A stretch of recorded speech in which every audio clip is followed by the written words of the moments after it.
What made you decide to want to change from education into real estate? I didn't grow up with money. My parents kind of always straddled the poverty line. I suddenly became a single mom. My kids were 1 and 5. My net pay at the time was $2,200 a month. I really didn't know how I was going to survive. I just had this sense about me that I had to buy a home. I took that leap of faith and I bought my house. Where do you think that comes from? I actually, at 16 years old, a month after my 16th birthday, I left. I didn't have anywhere to go. It was struggle after struggle. I was actually homeless on and off in downtown Reno. You don't know hard. I want stability. I want peace. I don't want my kids to go through hardships.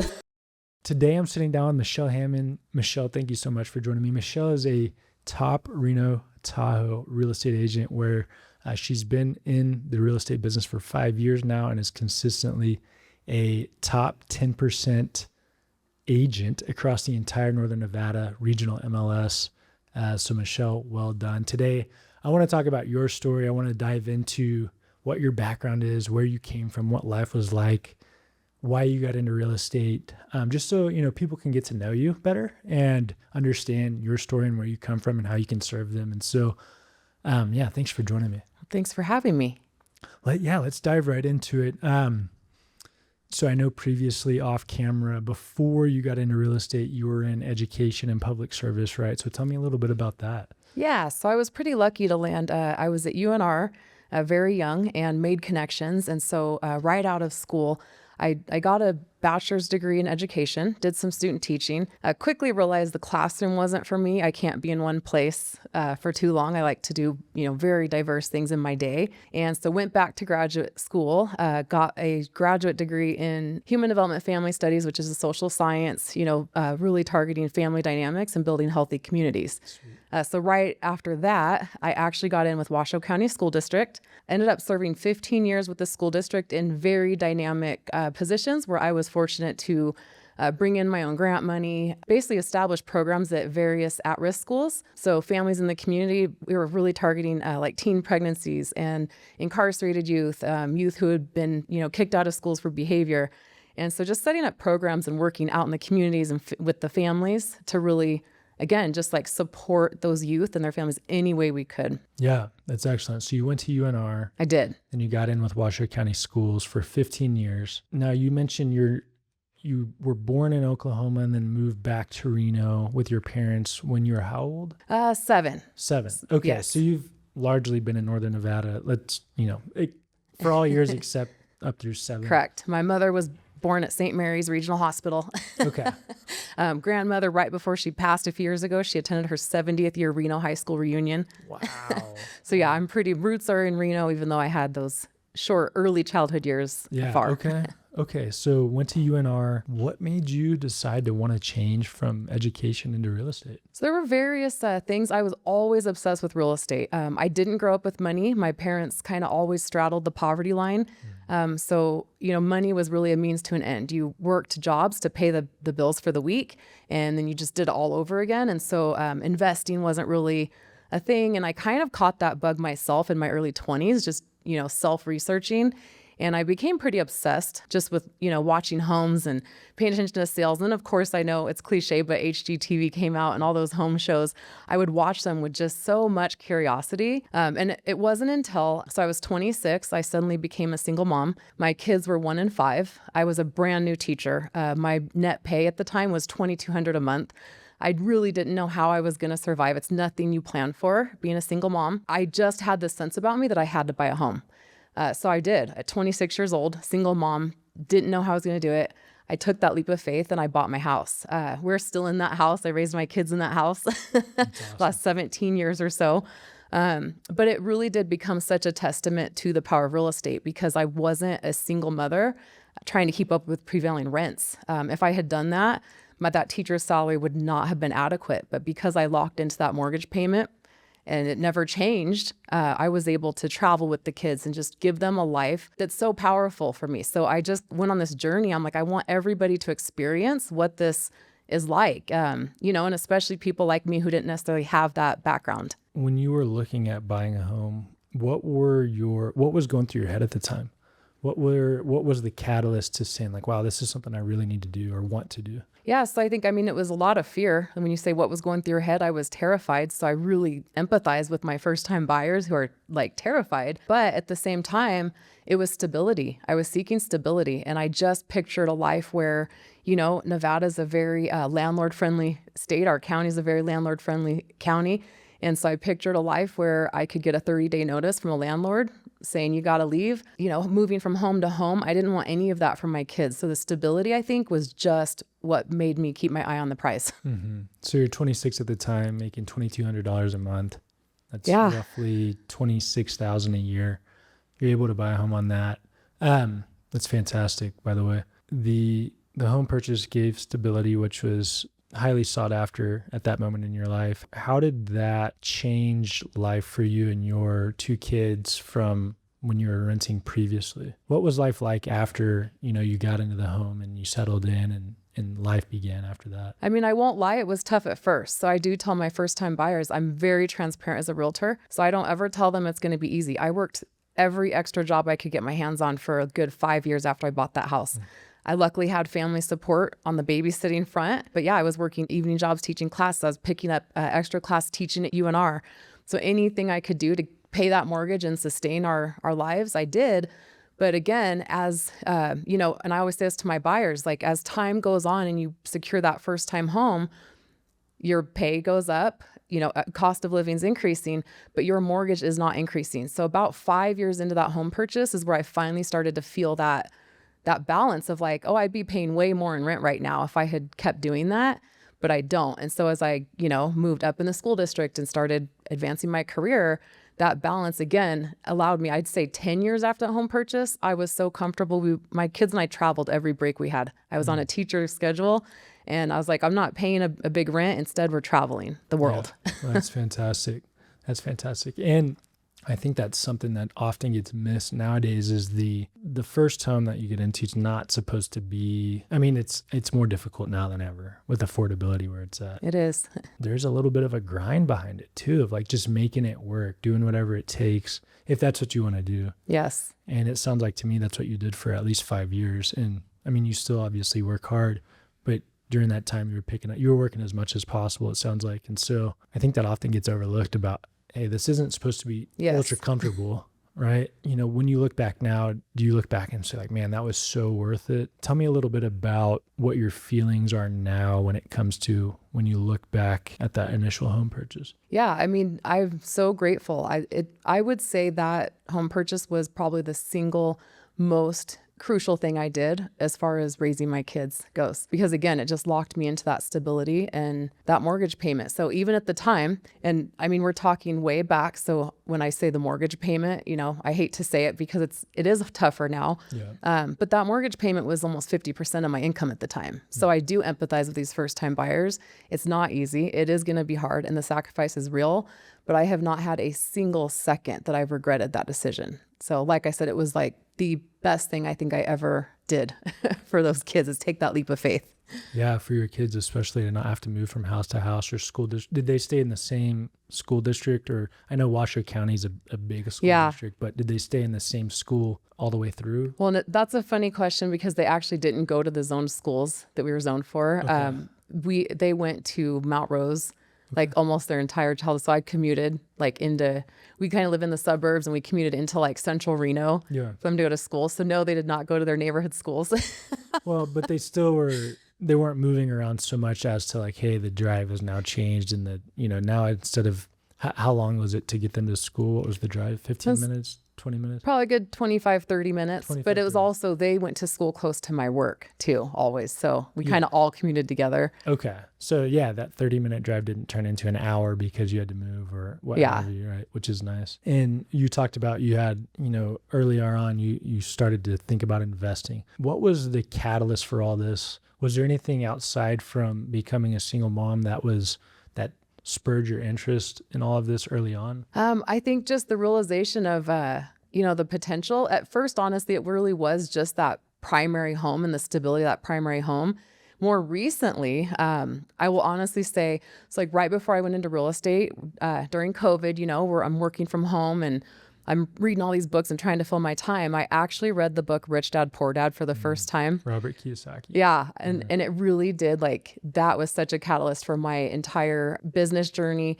And then simultaneously, that same time frame, my daughter, who's now almost 23, she's 22, she's always been a brainiac, and she's always just had a knack for entrepreneurship. I mean, I would play Monopoly with her when she was 7 years old, and she would beat me strategically. And I was like, oh my gosh, like, this kid's brilliant with finances. So it's always been her passion. Like, she's saved since the day she was 5 years old. And so she turned 18, went off to college. Well, actually graduated with her associate's degree in business before her high school diploma. Wow. Went on to get her bachelor's in business at 20. And so she was actually the one who really got me into, like, the investment world in its full extent. And that opened my eyes to a lot. Like, we literally opened investment accounts together when she was 18. That's so cool. That's so rare too. Very rarely do you have kids that young actually thinking about those sort of things. Yeah. And then pulling their parents into it too. Yes. It was a proud moment for sure, because again, I didn't grow up exposed to any of this.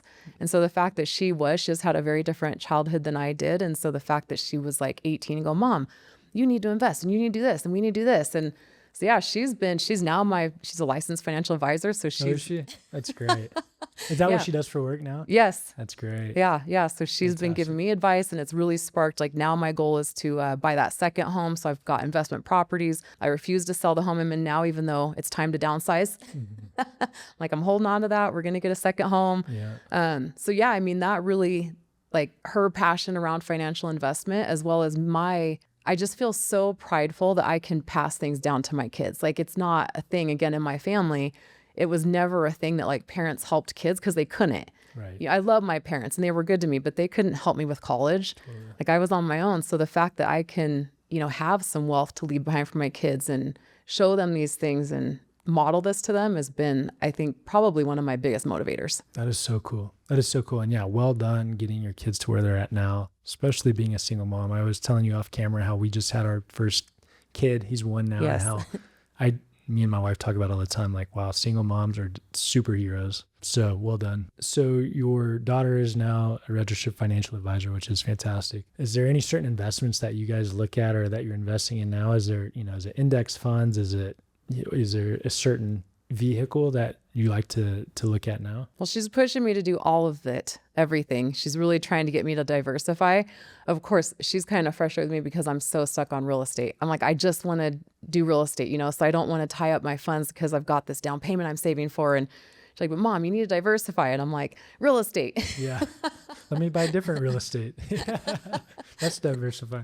Yeah, that's great. So real estate's what you know, which makes sense, right? That's why, why not invest in what you know? Rich Dad, Poor Dad was one of the books that I initially read too. It's always so interesting to hear what sparks that inside people. So hearing that on your end, have you read Cash Flow Quadrant too? That's a good one. No. It's the I guess sequel is the word, sequel to Rich Dad, Poor Dad, which is always a good one. So cool. Okay. So you got into real estate 5 years ago. We're talking middle of COVID, right? Yes. So what did that look like? What were you doing before? Were you still in the school district? I was. Okay. Yep. So I was full-time with Washoe County School District, still working, various part-time jobs here and there, but that was my primary job. That job, the last 6 years, I was building a program that actually put me in all 114 of our Washoe County schools. Wow. So I had a lot of connections, a lot of contacts. When COVID hit, my plan was to go into real estate when my youngest was 18. So when COVID hit, I still had, a few years before that happened. I wanted that stable income it was a risk for me, and I could risk it for me, but not my kids. So I'm like, I got to provide for them until they're 18, but then I'm going to do something for me. I've sacrificed for these kids their whole life gladly, but it's time for myself now. But COVID hit, and again, we're all home. Real estate classes used to be in person. Like, you had to physically go in the evening, which again, I was already gone enough, so that was hard to commit to that. So everything went online, and I just went, you know what? There's no better opportunity right now. I'm just going to get my license. The plan was just to, I'm like, I'll hang my license somewhere. I know enough people, like, I'll do a couple deals a year to pay back the costs, and just get my toes wet. We'll see what happens. Totally. So honestly, that was how it happened. I got licensed and just dove in, had no clue what I was doing. So yeah, what was the original, let's say the first year, what was that like? Were you working? Did you quit your job at the school district? No. Or were you doing both? So I was doing both. I did both for a good year. I didn't anticipate, I think, and this has been such a cool thing to show my kids. I didn't have that business sense, like I've always been employed by public sectors. So going into your own business, it was so eye-opening. And what I didn't really realize is my reputation that I had spent 20 years building, serving the community. And a lot of that was volunteer. I mean, yes, I made a paycheck, but I worked well over my school district contract hours as a teacher, well over the pay, right? We all know teachers don't make a lot. Overworked, so I think back. Underpaid. What was that? Teachers are overworked and underpaid. Yes. Yeah. So, I mean, I was just working a lot. So for a year I did it. So yeah, those connections that I had built, like my phone just started ringing. So I was blessed because a lot of realtors, like when they go into it and they don't have connections and reputation like that in the community, they're making cold calls all day. They're going to networking events, like they're hustling just to get appointments. And my phone was ringing and I wasn't even trying. Like I didn't market myself at first. I was doing nothing. And the calls that I got, it shocked me because here I'm a new realtor. I mean, arguably, I don't know what the heck I'm doing. I've got a good broker, but that's it. And the calls would come in and they were calls that were like, hey, I know so-and-so that worked with you in the school district. And they said, you are the only realtor I can work with because you're honest, you have integrity. And I was hearing all of these character things right over and over and over again. And I'm like, wow, I never thought that would transfer the way it did. But that was how my year started. So that first year, again, I wasn't marketing. I would just wait until my phone rang and someone needed to buy or sell a home and wanted to use me. and yeah, I was squeezing it in with the full-time school district job, whatever that looked like. Did you let people know? Were you sending out texts or were you just... Not really. How did you let people know, or how did people know to call you? I mean, I posted, of course, I've got Facebook. Facebook has always been the one social media outlet I have. So, I mean, I posted it on social media and, just I would talk. I did, like when I was still in the school district, because I was in all those schools, I would kind of get it in, at meetings and whatnot, like, hey, I'm doing real estate now. Yeah. So just casually, like nothing that was like systematic. Yeah. You didn't have this master plan of, hey, I'm going to do this. Yeah. No, that's great. So it all happened organically, it sounds like. And then, so that was year one, you were doing both. When did you transfer to full time in real estate? So a little over a year into it, the first summer because I always had summer breaks. And the schedule I was on, I only had about 6 weeks off versus, the 8 to 10 that teachers typically have. But during those 6 weeks, I really wanted to build my confidence. I wanted to believe in myself. And again, it was a risk. Like to give up a solid, stable income for me is I don't have any backup. Like I always say, I don't even have family where if I called them and said, oh, I got in trouble and I need to borrow $5,000, like I don't have that. I have no backup plans. So it was scary. And so I said, just to build my confidence, I'm going to this whole 6 weeks, instead of traveling, because we used to travel all summer, camp, backpack, do all sorts of stuff. I said, I'm going to put, nose to grind. For 6 weeks, I'm going to do nothing but full-time real estate and I'm going to see what I'm capable of. And in those 6 weeks, I was working with a local lender down in Reno. I brought I think it was 21 total people in for lender meetings. The business that I got in 6 weeks, I was like, okay, maybe I can do this. However, fear was still there. So I actually went back to that school year in August. 2 days into my new school year, I'm setting up my program, getting ready for everything. And there was a new superintendent in Washoe County. And we got a blanket email, about 70 of us, a blanket email saying, your positions are being cut and you are being positioned back to classrooms. We had no choice over the classrooms we got assigned to. It was kind of like everybody else had picked their jobs and we got the last things that anyone wanted. And so I got actually placed up here at Incline High School. Interesting. Okay. I was told you're going to commute to Incline High School, and which I didn't mind. I know the principal at Incline High School, love her. I've worked with her before. Tyranny. Yes. Yeah. There's a bunch of teachers that followed her from a school I worked at when she was my dean. So I knew a lot of people and I embraced it at first. However, if I'm being honest, I'm not a crier, but I was crying thinking about what that was going to take away from my real estate potential. So a couple weeks into that, I gave my 2-week notice. So I'm doing this. That's great. It's a blessing in disguise. I was so angry at the time. It hurt. Like I would build these programs. I put my blood, sweat, and tears into building these programs.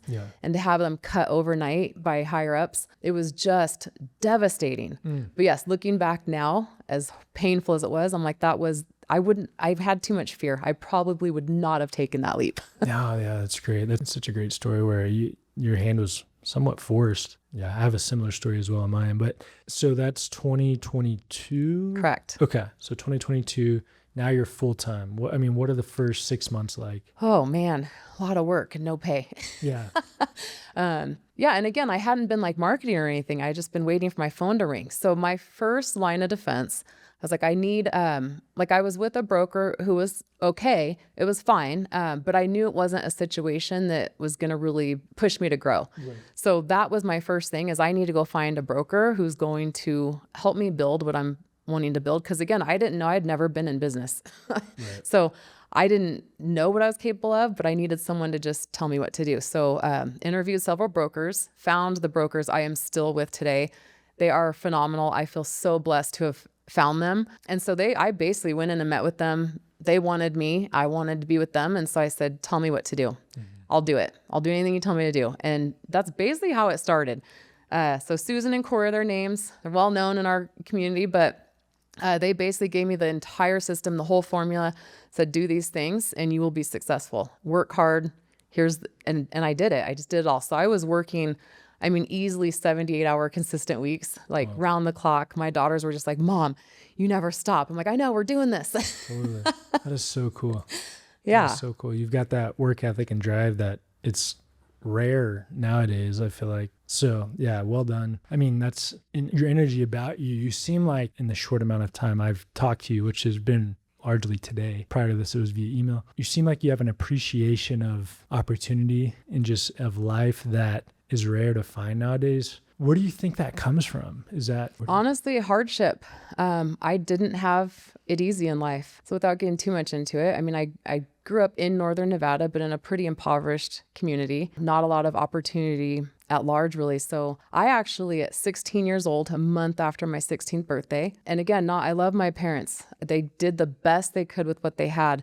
But I just knew that my home life was not somewhere conducive to opportunity. And I wanted to go seek more. So I left my home largely at 16 years old. I didn't have anywhere to go. It was struggle after struggle. I was actually homeless on and off in downtown Reno. I've lived in some of those weekly motels down there. I look back and I don't know how I survived. I guess I was too young to really have the fear that I have now.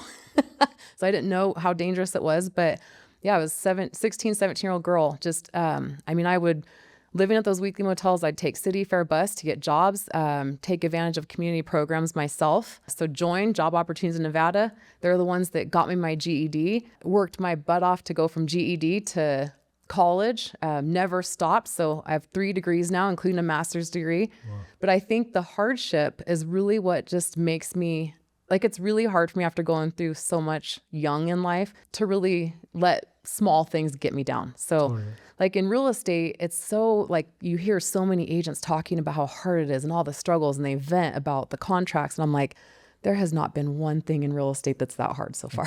You don't know hard. Yeah. You let me tell you what hard is. Yeah. Yeah. Yes. I just, I went through so much young. The divorce at 26 was kind of my final hardship where I was like, I'm going to take control over my life. This is it. I'm going to, I just had that vision. I'm like, I want stability. I want peace. I don't want my kids to go through hardships like I did. Yeah. So yeah, I think it just really gave me this passion for life and making the most of what we have while we're on earth. Yeah, absolutely. And I can tell, that's a beautiful thing. You had mentioned at 26, you got a divorce. You wanted to take life into your own hands. Up until that point, you had been working your tail off to make things happen. Things weren't maybe going your way as well as you'd like. What was it like when you did decide, hey, this is all up to me. I'm going to do this on my own. I'm going to figure it out. I don't need somebody else to do this with me or for me. I'm going to do it. What was that like at 26? It was scary, but it was also very empowering because I think, again, growing up, I lived a very traditional life growing up. So I think part of my early marriage was that women find a husband and he takes care of you. Right. So even though I was on my own largely from 16 to 18 and struggled to get on my feet, I think in my head it was always then someone else is going to still take care of me. And that when that just unexpectedly happened, it was, again, scary at first, terrifying. I still have I look back and can still get chills, like with the feelings of just sheer fear. Like, I don't know what I'm going to do. But yeah, just being able to figure it out and have complete control over all of that. It was really, I had a really good therapist at the time, actually. And I'll never forget one day he said, "You are in the best scenario someone could be in." And I just looked at him like, what? Like, here I am, a new single mom. I don't know what I'm going to do. I'm 26. Two kids. Yeah. 1 and 5 years old. And he said, "You've already done all these things that society expects, like the college and whatever, all these things like that are prescribed for you." He's like, "You're divorced at 26. Like, there's no prescription now. Like, there's no story that society is going to tell you to follow. No one knows what you're supposed to do. Like, go out and write it." And I will know, I'm like, he's so right. Like, there's just no like endless opportunity here. There's no script for this.